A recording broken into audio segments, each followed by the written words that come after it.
Lieutenant Randall Cheney, C-H-A-N-E-Y, Largo Police Department, and this is Major Stephen Slaughter with me.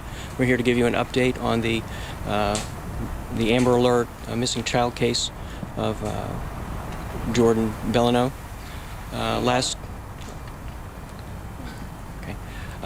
night we effected an arrest of Sharice Stinson for the murder of her child. It was a long investigation which started out with an Amber Alert and a missing child search that we had been conducting since Sunday morning. We enlisted the help of the Florida Department of Law Enforcement and the Child Abduction Response Team, the CART team. So we had resources from multiple state and local agencies that came in to assist the Largo Police Department with a search and an investigation into the whereabouts of Jordan. Unfortunately, during the course of our investigation, we developed information that led us to where the child had been placed in a wooded area off of Lake Avenue and McMullen Road by his mother. In interviewing the mother last night, she made significant admissions into what had happened to her child, which led us to have probable cause to arrest her in the death.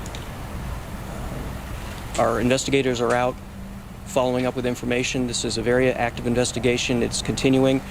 Some of the breaks that we had and the revelations we had in this case occurred last night, so we are attempting right now to follow up and tie up all the leads we possibly can. One question that we had last night was we had released a composite and information on an Antoine. We do not believe there was an Antoine. There was no Antoine related to this case. We don't believe there was a white Camry. That was all fabricated by Ms. Stinson to help cover her alibi for what she had actually done. So we are not currently looking for that person. We did release a video of a person that was at the 7-Eleven station at 1200 East Bay Drive. We are still looking for that person as a potential witness, somebody that we would like to talk to find out if he had any information or if he had actually spoken to Ms. Stinson on that night. Right now, like I said, it's active, and I can't release a lot of information still based on the nature of the case. You guys have probably read the arrest advisories, so you kind of have the gist. But I can tell you that her story about being in Central Park was a deception on her part. The detectives have characterized her interviews as being deceptive, and she was not in Central Park, and she, in subsequent interviews, had admitted that she made up the story, that she had been in Largo Central Park. The injuries to her were, by her own admission, self-inflicted, and that in the time in question when she stated that she was unconscious in the park, she was actually at another location, which is where we subsequently found the body. Question. Sir. You released the video from the 7-Eleven on East Bay. What about the video from Ice Cold Air that I understand that you guys obtained yesterday? I've talked to detectives, and we do have a video. I don't know what's on it, and really in the rush of things that are occurring, we have not gone through all the pieces of evidence we have, or, you know, we're doing our due diligence and taking now our time to make sure that we can examine everything and put it into place. Did you doubt her story from the beginning? Initially, there were parts of her story that the detectives felt were possibly not true, but at the same time, we're trying to find a missing child, so we have to kind of go with that as our main thrust. So yes, parts of her story didn't make sense. However, we know from working missing persons cases and working cases like these that sometimes people's recollections aren't good, or they say things that maybe look inaccurate on the face. So we kind of had to go with the fact that what she was saying was believable at the time. Can you talk to us about what led you to the child's body, even if you can only talk about it in generalities? Generally speaking, we received information that led us to a particular area, which was not an area that we had been looking for the child initially. So that led our detectives to that wooded area where they actually found the body. But this was not information provided by the mom? That's correct. Can you talk a little bit about, we all were at the apartment complex yesterday. There was some clothing that was found wrapped up or rolled up in a wet rug. Did that come into play into part of the investigation leading up to her arrest? That was, there was evidence at the scene that was collected. The value of that evidence right now we're not certain about. We know that there was a video that was on Facebook and Twitter about a rug outside and other information. I wouldn't say right now that that was key to our case. Any forthcoming arrests? No, we do not believe anyone else was involved, that she was the lone actor in this horrible crime, and so we are not looking for any other persons. However, we are asking the citizens to give us any more information they can, that if they have knowledge about what might have happened, to please call the Largo Police So Department. this person at the 7-Eleven was not someone that you believe to be an accomplice, just solely a witness? That's correct. We believe this person was driving on East Bay Drive, may have encountered Ms. Stinson that night and spoken to her, but again, we would like to find out what this person had to say. What type of relationship they may have had? You said spoken to her, like just in passing, or? We believe it was a passerby. We believe he was driving on East Bay Drive and may have just randomly encountered her. Do you know yet if the child had already passed away before she put him in the woods, or did that happen? Did he pass away when he happened to come? We don't know. The autopsy will be going on this morning at 11 o'clock, and once the medical examiner does his investigation, we'll know a little bit more about how the child passed. We're not certain at this point. Can you talk to me about the child's status leading up to this murder? In other words, in the weeks and months ahead of this, how long was that child in like foster care, and then when was the child returned to the mother? We're trying to put together a timeline of where this child was throughout its 2-year life. Yeah, we're also trying to put together a timeline, so I can't give you specifics. I know that the child had been in foster care. I do know that DCF had been involved with an investigation into the family, and that DCF was out the Friday night before the child passed and had seen the child. But other than that, I can't give you a timeline on that. Do you know when the child when the child returned to the mother's care? No, I don't. Approximately how long they'd been together? I don't. Can you Did talk she a little bit express- about there was a black duffel bag in the middle of the road when we showed up on McMullen Road yesterday. Was the child in that bag? No, that was probably part of our equipment.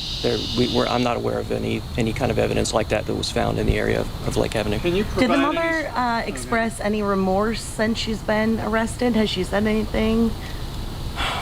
According to the detectives, during her interview, she would constantly change what she was saying based on the line of questioning.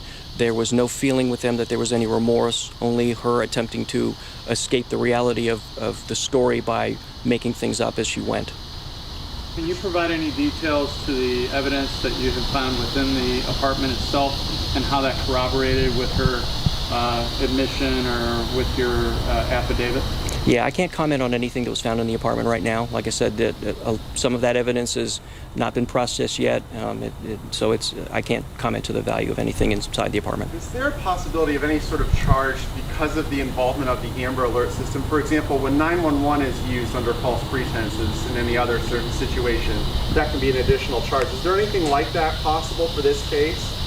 I'm not aware of any charge specific to misuse of an Amber Alert system.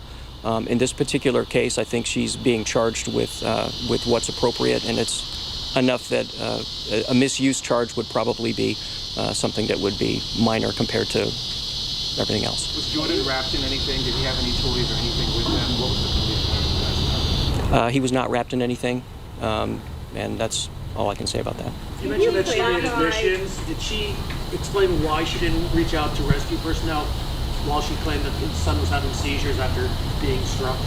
I'm not privy to everything that was said during that interview. We had multiple interviews with her over the days, so I can't tell you exactly what she did or didn't say over portions of it. Have you been in touch with the father? Yes, we had reached out to the father. Has he said anything, or? I'm not aware of what he may or may not have said. You believe his body was moved? Clarify something.